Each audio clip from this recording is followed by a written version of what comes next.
నిత్యావసర సరుకుల ధరలు ఎలా ఉన్నాయి? కరెంట్ ఛార్జీలు కానివ్వండి, పర్లేదంటారా? గతమే బాగుందా, ఇప్పుడు బాగుందంటారా? ఫస్ట్ గానే ఇప్పుడు అలా దారుణంగా ఉంది. అదే అంటే ఈ రాయితీలు కూడా ఏం ప్రకటించలేదు ఈసారి. బడ్జెట్ సమావేశాలు వచ్చే ఆర్థిక సంవత్సరం వరకు చెప్పారు. సంక్షేమాలు 40% ఈసారి. మరి ఇంత డబుల్ బడ్జెట్లో మరి ఈ 6 పథకాలు అవుతాయా? ఈ బస్సు పథకం అన్నారు. ఇబ్బందులు ఉండే తగ్గించుకోవాలి, ఏదైనా తగ్గించుకోవాలి. గతంలో రేట్లు ఎలా ఉన్నాయి అన్నయ్య గారు? పోయినసారి ఈసారి పెరిగింది. మరి చూసుకున్నట్లయితే ఈసారి పవన్ కళ్యాణ్ గారు ఉన్నారు ఉప ముఖ్యమంత్రిగా. వాలంటరీ వ్యవస్థ బాగానే ఉంటుంది, ఏదైనా లేదు. ఇప్పుడు వాళ్ళు తీసేశారు, సమ్మె కూడా చేస్తున్నారు వాళ్ళు. అది కూడా ఉంటే బాగానే ఉంటుంది. అప్పట్లో సహాయం పొందారా వాళ్ళ వల్ల? రాలేదు, అది సరే అందుబాటులో లేదు. అప్పట్లో సహాయం పొందారా వాళ్ళ వల్ల? బాగానే ఉంది. ఈసారి కొద్దిగా అటు బయటగా అనిపిస్తుంది అన్న. ఒక పక్క ఈసారి అమరావతి పోలవరం వింటా ఉంటాము. విజయవాడ వాసులకు ఈసారి కళ నెరవేరుతుంది అంటారు, కేంద్రం సపోర్ట్ ఉంటుంది అంటున్నారు. ఉందన్నారు, మరి జరగాలిగా, జరిగితే గానీ మనకి బాగుంటుంది. మోడీ గారు ఏమో గత ప్రతి 5 ఏళ్లకి ఎవరు వచ్చినా కలుపుకుంటారు ఆయన.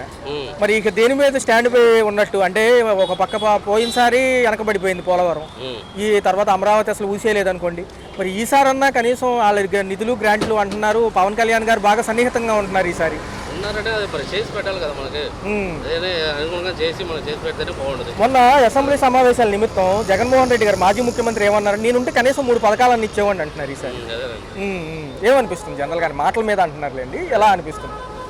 ఏమన్నారు? నేను ఉండుంటే ఈ పాటికి 3 పథకాలన్నీ రిలీజ్ చేసేవాడిని 6 నెలల్లో అంటున్నారు. అదే కొద్దిగా స్లోగా నడుస్తుంది. అదే పథకాలు ఇస్తే బాగుంటుంది. విద్యార్థులకి ఈ ఉపాధ్యాయుల పోస్టుల భర్తీకి చాలా టైం పడుతుంది, వాళ్ళకి ఉద్యోగాలు వస్తే బాగుంటాయి అంటారా? అదేలే, ఎలా ఉండబోతుంది? కొద్దిగా పోయినసారి అదే ప్రాబ్లంగా ఉంది. అన్ని పథకాలన్నీ నెరవేరితే జనాలు కొద్దిగా ఇబ్బంది పడగా ఉంటారు. సరే, ఓకే అన్న, రైట్. బాగుంటుంది, ఇంకొంచెం తగ్గిస్తే బాగుంటుందా? మరి చూసుకుంటే ప్రభుత్వాలు వచ్చి 6 నెలలు అవుతున్నాయి. మొన్న అసెంబ్లీ సమావేశాల్లో కూడా ఏ రాయితీలు ప్రకటించలేదు. మరి ఏమంటారు? ఈసారి బాగా రేట్లు ఎక్కువ ఉన్నాయి అంటున్నారు అన్నిటికి. మరి ఈసారి 6 పథకాలు, అప్పుడేమో 9 పథకాలు చూశారు. 6 అవుతాయి అంటారా? జనరల్గా చెప్పండి మామగారు. మామ ఒక్క నిమిషం, ఒక్క నిమిషం వదిలేస్తే. గతంలో వాలంటీర్లు ఉండేవాళ్ళు, పథకాలు ఇస్తారు, ఇప్పుడు లేరు కదా, ఏంటి పరిస్థితి? ఏం చేద్దాం, ఏదో ఇచ్చినప్పుడు పెన్షన్లు తీసుకుంటున్నాం. ఈసారి ఉద్యోగ కల్పన కూడా ఇస్తామంటున్నారు యువతకి, మరి చూడొచ్చు అంటారా? పవన్ కళ్యాణ్ గారి గురించి ఏమంటారు? ఇప్పుడు పర్వాలేదు అయ్యా బాబు, బాగానే ఉన్నాయి. అమ్మ నూళ్ళు అవి వండుకు మరి నెలకి ఎంత అవుతుంది? ఇంతవరకు ఎంత అయ్యేది మాకా? ఇది వరకు 4,000, ఇప్పుడు 5-6 అవుతుంది. పుట్టి నూనెకి ఈ నెల కనీసం 1,000 రూపాయలు అయింది. 1,000 రూపాయలు పైనే. ఏంటి అంటే కార్తీక మాసం అని 140 రూపాయలు నూనె. అమ్మగారు మరి చూస్తే ఈసారి ఏమో కొత్త ప్రభుత్వాలు వచ్చాయి, కరెంట్ ఛార్జీలు తగ్గించట్లేదు, మాకు రేషన్ కార్డు లేదు. డిసెంబర్ 2వ తారీఖు నుంచి అర్జీలు తీసుకుంటాం అంటున్నారు. దీనికి మరి ఏమన్నా ప్రయత్నించారా? సచివాలయాల్లో చెప్తున్నారు డిసెంబర్ 2 నుంచి కొత్త రేషన్ కార్డులు, మళ్ళీ ఇటు పక్క చూసుకుంటే కొత్త పెన్షన్లు. మాకు వస్తే మంచిది. మా ఆయన గారు ఒంట్లో బాగోట్లేదు, మేము చేయాల్సి వస్తుంది పని. అది మరి ఈసారి ఆరోగ్యశ్రీ కూడా లేదు, మరి ఏం చేద్దాం? ఆరోగ్యశ్రీ తీసేశారు ఒక పక్క. మరి ఏం చేయాలి అర్థం అవట్లేదు. మరి ఆరోగ్యం లేని వాళ్ళకి అదే కదా. మరి గతంలో ఉండేదిగా, గత 5 సంవత్సరాలు ఉంది. గత 5 సంవత్సరాలు ఉంది కానీ మా వాళ్ళు ఇల్లు కట్టుకుందామని ఏంటి బ్యాంక్ కి ఏదో కడతారే, అది కట్టాము. అది ఈఎంఐ ఏదో అంటారు, అది కట్టిన వల్ల ఒక కార్డు తీసాడు. 5 ఏళ్ల నుంచి లేదు కార్డు. పోనీ అలా పర్వాలేదు అండి, ఇప్పుడు ఒంట్లో బాగాలేదు మా వారికి, బాగా డబ్బులు వచ్చాయి. నెలకి కనీసం 10-20 వేలకు అవుతుంది మాకు. అంటే ఆయన సంపాదించిన సంపాదన అంతా దానికే సరిపోతుంది. మేమేం తినాలి? మరి ఒక పక్క ఉచిత గ్యాస్ సిలిండర్ అన్నారు, ఏమైనా వచ్చిందా? మాకు కార్డు లేకపోతే రాదంటగా. అంటే మేము అందరూ కలిసి ఉండేవాళ్ళం ఇది వరకు. ఆ కార్డు మగవాళ్ళ మీద ఉంది, మగవాళ్ళకి కార్డు. మరి ఇది ఉంది కదా, ఇది కట్టారు కదా, ఇది కట్టిన వల్ల మాకు. మరి ఏంటి నమ్మొచ్చు అంటారు ఈసారి చంద్రబాబు గారు? మరి 6 పథకాలు చేసేస్తానంటున్నాడు ఆయన. ఏం మరి అదే అర్థం అవట్లేదు. మరి లోటు బడ్జెట్లు ఉన్నాయి, ఒక పక్క అప్పులు పాలయ్యి ఉన్నాం. అప్పులు పాలయ్యాము. 25 లక్షలు 25,000 ఇచ్చాడు, ఏమొచ్చినాయి అన్ని మునిగిపోయినాయి మాకు. మరి జగన్ గారు ఉన్నప్పుడు ఎలా ఉంది? అప్పుడు పథకాలు ఇస్తాకి వాలంటీర్లు ఉండేవాళ్ళు, వాళ్ళు కూడా తీశారు. వాలంటీర్లు మరి ఇప్పుడు ఎలాగా? మరి రాబోయే కాలం కష్టంగా ఉంటుంది. ఇప్పుడు మాకు కష్టకాలం వచ్చింది కానీ మేము చెప్తున్నాం. అదే మేము చెప్పే ఆయన శుభ్రంగా ఉంటే మేము చెప్పేవాళ్ళం కాదు. ఆయన శుభ్రంగా లేరు, అందువల్ల బాధపడుతున్నాం, చాలా ఇబ్బంది పడుతున్నాం. మరి ఎక్కడ పైపుల రోడ్డు ఇక్కడికి వచ్చి కొనుక్కుంటున్నాం. మరి వారానికి ఒకసారి వచ్చి కూరగాయలు కొనుక్కొని మా ఇంట్లో వరకే మరి మోడీ గారు ఈసారి అమరావతి పోలవరం చేస్తారా పైనుంచి? ఏమో ఏం వాళ్ళు చేస్తారు, వాళ్ళు దానికి చేస్తున్నారు కానీ మా లాంటి వాళ్ళు చేయాలి కదా. అది అది మేము ఇల్లు కట్టుకుంటే తొందరగా లోన్ వస్తామని ఈఎంఐ ఏదో కట్టారు, అది కట్టిన వాళ్ళు తీసాడు జగన్ గారు. జగన్ గారు తీసాక కూడా బాగా పర్వాలా. మొన్న కనీసం 2-3 ఏళ్ళ నుంచి ఆయన గారు బాగోట్లేదు, లివర్ ప్రాబ్లం వచ్చింది. ఓకే, మరి ఇప్పుడు ఆరోగ్యశ్రీ లేదు, ఎలా చేయించుకుంటున్నారు? మరి ఏం చేయాలో అర్థం అవ్వట్లేదు. మరి ఆరోగ్యశ్రీ కార్డులు అయితే ఉన్నాయి కానీ దాని మీద సేవలు లేవు, ఆపేశారు. మరి అది లేకపోతే అలాగే లేకపోతే ప్రైవేట్ సెక్షనా? కొత్త ప్రభుత్వాలు వచ్చాయి కదా, దాని గురించి ఏమన్నా చెప్తున్నారా? రైతు భరోసా కేంద్రాలే దానికి సంబంధించిన ట్రాక్టర్ కానీ ఈ గన్నీ బ్యాగ్స్ కానివ్వండి, ఈ యొక్క సంచులు అన్నీ వాళ్ళే ప్రొవైడ్ చేస్తామంటున్నారు. ఎంతవరకు నిజం? ఇంకా మా కళ్ళే రాలా, మరి అది ఎంతవరకు సాగుతుంది అనేది నాకు తెలియదు. అసలు అయితే వాళ్ళే ఇవ్వాలి. మరి ఏంటి, గతం ఏమో 9 పథకాలు, ఇప్పుడేమో 6 పథకాలు, ఎలా అనిపిస్తున్నాయి? ఇంతవరకు ఈ పథకాలే, మరి ఇంకా ఇవన్నీ కొనసాగుతల్లా, ఇంకా కొన్ని వెనకబడి ఉన్నాయి, అన్ని ముందుకు రాలా. మరి రైతులకు పెట్టుబడి సాయం కింద 20,000 అన్నారు, మరి ఈ సంవత్సరం గడిచిపోయింది, నెక్స్ట్ ఏమన్నా వస్తాయి అంటారా? అంటే మొన్న చెప్పారు కదా దీంట్లో. ఏం మరి దాని వల్ల ఎంతవరకే నిజం అనేది ఇస్తానని అంటున్నాడు. గతం జగన్మోహన్ రెడ్డి హయాంలో ఏమి అందుకున్నారు, అప్పుడు ఎలా ఉన్నాయి? ఇప్పుడు బాగానే ఉంది ప్రభుత్వం. మరి ఈసారి వాలంటీర్లు లేరు, మరి పెన్షన్లు ఇవన్నీ సచివాలయాలకే అప్పచెప్పారు, ఎలా అనిపిస్తుంది? చేస్తున్నారు సేమ్ అలాగే పొద్దున్నే వస్తున్నారా?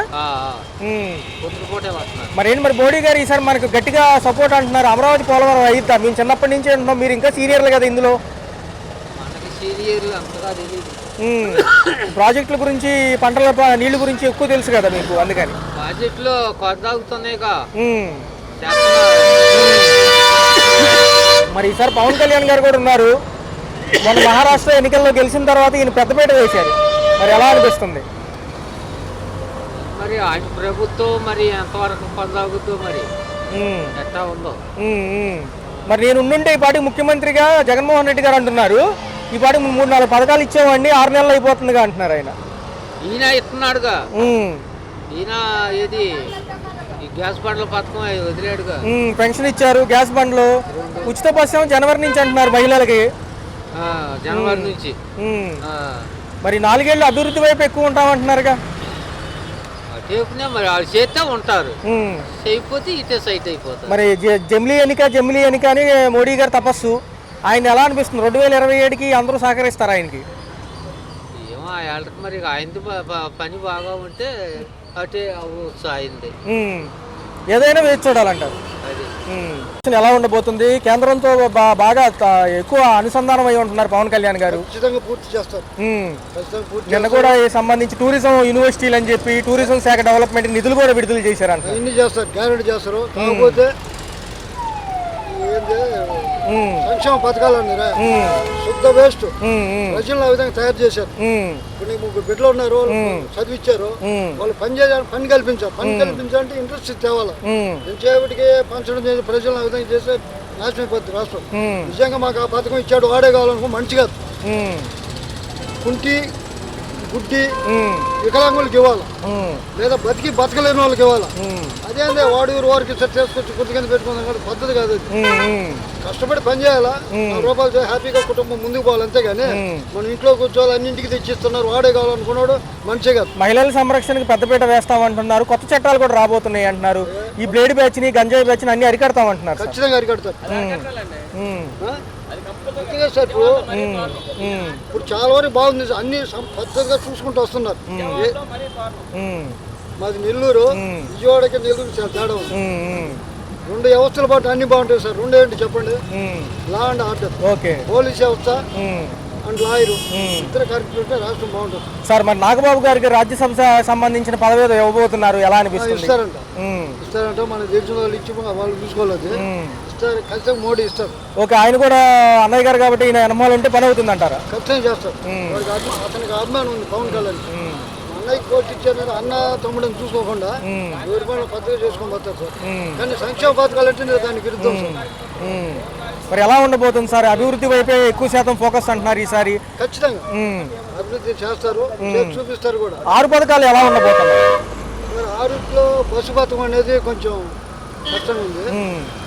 దీపం పథకం బాగుంది, మిగతా అన్ని బాగానే ఉన్నాయి సార్.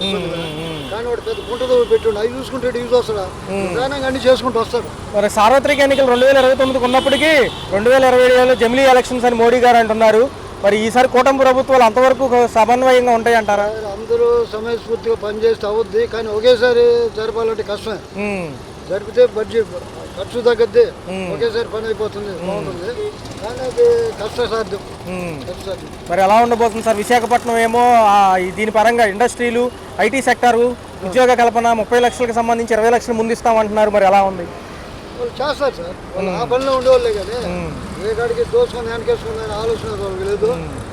ఈ మధ్యలో కొన్ని పుట్టుకలు అవన్నీ పట్టుకోకూడదు, చేసుకుంటే పోతారు. Right sir. చూపిస్తున్నారు చూసుకుంటే గతం బాగుందా ఇప్పుడు బాగుందా? ఇప్పుడే బాగుంది. ఈ 6 నెలలు కూడా చూసుకున్నారు. ఓ పక్క పథకాలకు సంబంధించి అంశాలు వచ్చాయి, రెండోది బడ్జెట్లు పెట్టారు. ఏమనిపిస్తుంది? ఇప్పుడే స్టార్ట్ అయింది కాబట్టి కొంచెం దాన్ని గత ప్రభుత్వం చేసిన లోపాలని ఇప్పుడు సర్దిదిద్దడానికే సరిపోతుంది. చేస్తారు త్వరలో. కొంచెం అడుగుతున్నారు, సెంటర్లు కూడా వెళ్ళి అడుగుతున్నారు. గత ప్రభుత్వం ఇలాగెళ్ళి అడిగేది ఎప్పుడూ లేదు. ఇక్కడ వీళ్ళు పథకాల మీద సరిపోయింది. లాస్ట్ 5 years అంతా ఈ పథకాలు అన్నారు. ఇప్పుడు కొంచెం ప్రతి ఒక నెలకైనా కంపల్సరీగా వెళ్ళి కలుస్తున్నారు. మాజీ ముఖ్యమంత్రి గారు ఏమన్నారంటే ఈ అసెంబ్లీ సమావేశాల నిమిత్తం బడ్జెట్ కొంచెం తక్కువగా చూపించారండి, నేను నుండి ఈ పాటికి 2-3 పథకాలు ఇచ్చామండి అంటున్నారు. ఎవరు? జగన్. మాజీ ముఖ్యమంత్రి గారు. అమ్మ ఒడి పథకాలు, నాడు నేడు గురించి, ఫీజు రీఎంబర్స్మెంట్, ఆల్రెడీ అకాడమిక్ ఇయర్లు స్టార్ట్ అయిపోయినాయి కాబట్టి స్కూల్ విధానం గురించి మాట్లాడారు. ఎలా అనిపిస్తుంది అసలు జనరల్గా? అయ్యే పనులు ఉన్నాయి అంటారా? పథకాలు ఇచ్చినప్పుడు ప్రయోజనం ఏముంది? పథకాలు ఇస్తే ప్రయోజనం లేదు కదా. అక్కడ ఉన్న డెవలప్మెంట్ చేసి చూపిస్తేనే బాగుంటుంది. ఇప్పుడు స్కూల్స్ ఉన్నాయి, స్కూల్స్ వల్ల ఆవిడకి 10,000 ఇస్తే ప్రయోజనం ఏం లేదు. అక్కడ ఉన్న టీచర్స్ పెంచండి, ఎడ్యుకేషన్ డెవలప్ చేస్తేనే మనకి పిల్లల్లో ఇంకా సబ్జెక్ట్ పెరుగుతుంది. వాళ్ళని టీచర్ లేకంటే పథకాలు ఇచ్చేసి స్కూల్కి మంచి వసతి లేకపోతే ఏం చేస్తారు? ఈ 16,347 పోస్టులు ఏమో డిఎస్సికి ఉన్నాయి. గతంలో 10,000 ఉన్నప్పటికీ 6,000 కాంట్రాక్ట్ వాళ్ళు తీశారు. సో ఇప్పుడు ఏంటంటే రాబోయే కాలం ఎలా ఉండబోతుంది? మరి ఈయన భర్తీ అవుతే కనీసం ఉద్యోగ కల్పన ఉంటుంది అని చూస్తున్నారు. ఆల్రెడీ టెట్ పెట్టారు కదా, ఇంకా డిఎస్సి కూడా నిర్వర్తిస్తారు. ఫస్ట్ ఆయన ఏదైతే సంతకం చేశారో ప్రకారంగానే చెప్తున్నారు, ఇంకా డేటే రావాలి. ఇంకా మరి విశాఖపట్నం బేస్గా ఈసారి అభివృద్ధి ఉండబోతుంది. 30 లక్షల పెట్టుబడులకు ఆహ్వానం. రెండో చూసుకుంటే ఇండస్ట్రియల్ సెక్టారు, ఐటీ సెక్టార్ అక్కడేనంటున్నారు. ఈసారి వస్తుంది, అంటే కొంచెం ఐటీ కంపెనీలు కూడా వస్తాయి ఈ ప్రభుత్వంలో. మ్యాక్సిమం బీటెక్ చేసిన పిల్లలు చాలా మంది ఉన్నారు. ఏదో ఉద్యోగాలు లేక చాలా కలడెళ్తుంది. వాళ్ళని ఫ్యూచర్లో వాళ్ళు కూడా కూడా నెరవేరుతుంది. ఎక్కడో వెళ్ళి ఏ రాష్ట్రంలోకి వెళ్ళి ఇబ్బందులు పడే కంటే మన రాష్ట్రంలో ఎస్సీ ఇది విప్రో ఏదో కంపెనీలు వస్తున్నాయి. 2-3 సాఫ్ట్వేర్ కంపెనీలు ఆల్రెడీ వస్తాయనేసి చెప్పారు కాబట్టి త్వరలో రావచ్చు. అన్న రాబోయే కాలం ఎలా ఉండబోతుంది? 4 ఏళ్ళు పరిమితిగా అభివృద్ధి లక్ష్యం అంటున్నారు. మరి సంక్షేమానికి అందించడానికి వాలంటీర్లు అయితే మరి ఏమంటారు? ఏం తీసుకోవచ్చు? లేకపోతే అవసరం లేదు. ఉన్న సచివాలయంలో ఎంప్లాయీలు ఉన్నారు కదా, చాలదా అంటే ఒక అవసరం లేదు. అంతమంది వాలంటీర్లు ఉండి నెలకి ఎంత 132 కోట్లు వాలంటీర్లకి ఇచ్చేవాళ్ళు శాలరీస్. అవసరం లేదు కదా, సచివాలయంతో చేయించుకోండి, తగ్గుతాయి కదా. ఆ 32 కోట్లు ఎవరికైనా ఇంకా డెవలప్మెంట్ చూపించవచ్చు కదా, ఇంకో వేరే దీంట్లో. మరి జమిలీ ఎన్నికల పాసిబిలిటీ ఉందంటారా? 2027 కల్లా దేశం మొత్తం ఒకేసారి ఎన్నిక అంటున్నారు. అంత యంత్రాంగం ఉందా? సో చూడాలంటారు ఏదైనా? నాకు ఇదివరకు తెలుసు కాబట్టి సచివాలయం ఎంప్లాయీలతో చేయించుకోవచ్చు. నెలకి 132 కోట్లు. ఇప్పుడు ఆల్రెడీ 1000 కోట్లు లాస్ట్ టైం మన ఎన్నికల ముందు, ఇప్పుడు అక్టోబర్ నుండి ఎప్పటి నుండి మనకి ఇస్తానున్నారు. అసలు బడ్జెట్లో అసలు చూపించలేదు 1000 కోట్లు. ఏం చేశారు జగన్ గారు అంటే ఏం చెప్పాలో లెక్కలు లేవు. అందుగురించి అది అవసరం లేదు. సచివాలయం ఎంప్లాయీలతో చేసుకోవచ్చు అనుకుంటాను, నా ఒపీనియన్. నాకంతా దాని మీద అంత అవగాహన లేదు కాబట్టి. గతంతో పోల్చుకుంటే ఇప్పుడు ధరలు ఎలా ఉన్నాయి? ధరలు ఏం డల్గా ఉంది మార్కెట్? మరి చూసుకున్నట్లయితే ఎలా అనిపిస్తుంది? 6 పథకాలు అమలు ఒక పక్క చూసుకుంటే ఈసారి కూటమి ప్రభుత్వాలు కదా, ఎలా ఉంది? మహిళలకు సంరక్షణ కొత్త చట్టం తీసుకొస్తామంటున్నారు. మరి అమరావతి, పోలవరం, పెద్దపేట సంక్షేమాలు అయితే కట్టే ఈసారి చెప్పేశారు ఆల్రెడీ. మరి ఏంటి 6 పథకాలు అమలు అవుతాయా? అమలు అవుతాయి అని నమ్మకం. ఈ 200 పెట్టి పోస్ట్ ఆఫీసుల్లో తెరవమంటున్నారు, డబ్బులు పడతాయి అంటున్నారు. మరి అయ్యేమో తెలియదు కానీ మాత్రం మొత్తానికి మాత్రం బాగానే చేస్తున్నాడు ప్రస్తుతానికి. రోడ్లు గీట్లు అన్ని బాగానే చేస్తున్నాడు. మరి నేను నుండి ఈ పాటికి 2-3 పథకాలు ఇచ్చామని జగన్ గారు అంటున్నారు మొన్న అసెంబ్లీ సమావేశాల నిమిత్తం. ఇవన్నీ మామూలే, ఇవన్నీ మాటలకైనా చేతలకు తేడా ఉంటుంది. మరి వీళ్ళను నమ్మొచ్చు అంటారా ఈసారి? నమ్మొచ్చు. ప్రస్తుతానికి మరి పవన్ కళ్యాణ్ గారు ఉప ముఖ్యమంత్రిగా ఉన్నారు, ఆయన కూడా మాట్లాడితే ఢిల్లీ వెళ్ళి వస్తున్నారు అన్ని విషయాలకి. పర్వాలా, ప్రస్తుతానికి అయితే పర్వాలా, దేవుడి దయ వల్ల. మరి వాలంటీర్లు పక్కన పెట్టారు కదా, వాళ్ళ పరిస్థితి ఏంటి? వాళ్ళు తీసుకుంటే మంచిది. మొన్న సమ్మె కూడా చేశారు ధర్నా చౌక్ లో. తీసుకుంటే మంచిది. మరి వాళ్ళకి మరి ఏం చేస్తారో తెలియదు కానీ వాళ్ళు ఉసూరుమంటున్నారు. వాళ్ళని కూడా తీసుకుంటే ఒక 1000 రూపాయలు అటో ఇటో ఇచ్చేసి వాళ్ళు కూడా తీసుకుంటే వాళ్ళు కూడా ఉసూరు మనకుండా ఉంటారు. అది కరెంట్ ఛార్జీలు ఏమనిపిస్తున్నాయి? కరెంట్ ఛార్జీ బాగా రేట్లు ఉన్నాయండి. కరెంట్ ఏంటి, ఇంటి పన్నులు ఏంటి బాగున్నాయి. మరి ఏంటి, మరి నేను వచ్చాక అన్ని తగ్గిస్తా అన్నాడు ఈయన. తగ్గియాలి మరి. ఈ సంవత్సరం ఇగో ఈ సంక్రాంతి పోతే తగ్గిస్తే దేవుడి దేవల్ల మేము అదృష్టవంతులు ఇంకోసారి కూడా ఆయనే గెలిపిస్తాం. ఓకే, అది రైట్.